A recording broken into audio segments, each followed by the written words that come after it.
So let's understand this corruption, because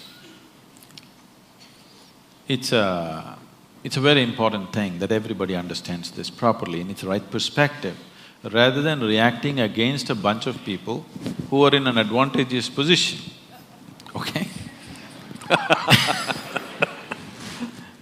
Why I want you to understand this is because for the first time in the history of independent India, these 64 years, that means 2 generations of people, they have at least 50 to 60% of them have had such a bad deal. Today, you and me will talk all this and go home and eat well. Correct. There's a whole bunch of people, almost 400 million people, who cannot do that. So, if we handle the next 5 to 10 years right, we can change that. It's a tremendous possibility which is on our threshold. There's an economic possibility sitting on the threshold. If we conduct this right, we can change their lives. Those people who have not eaten properly, those children who are malnourished, which have the highest level of malnourishment, those who are not educated, those who don't have opportunities, those who are in that horrible social and economic pit, their lives can change in the next 5 to 10 years if we conduct our act right. Every Indian should understand this. It is not just about economy means stock market. It is about hungry people who will have food on their plate. Economy does not mean stock market, economy does not mean foreign cars coming into India, economy does not mean you wear better clothes or this and that. Improving economy means there will be no hungry children in the country, which is something all of us should do something about. And that possibility is being jeopardized.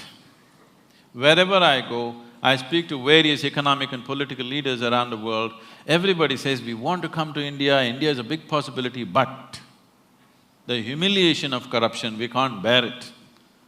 Because it's not just about money, they're willing to pay a percentage and get the work done, but the humiliation that they put through on a daily basis, which we have gotten used to, they're not willing to go through that. They said, it doesn't matter if we don't do business, but we don't want to come there and go through all that rubbish.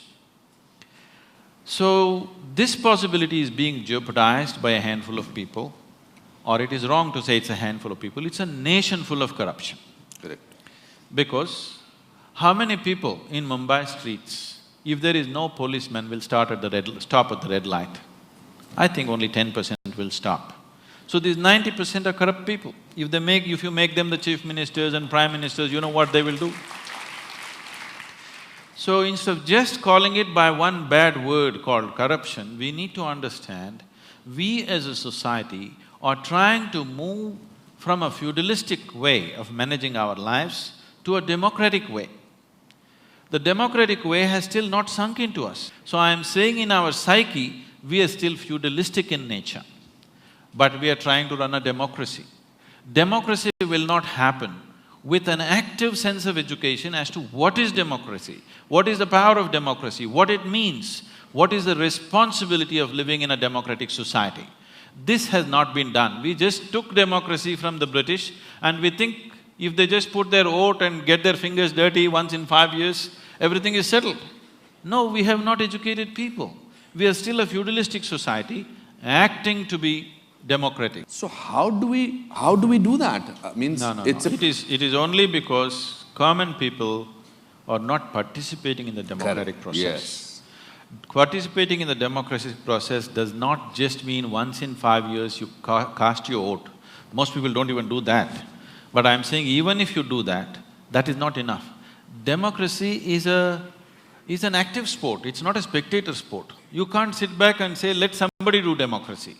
Democracy means you are the boss, you can't sleep on it. You have to be active to everything around you. If you do not bring that consciousness in people, that awareness and activism in people, it'll not work.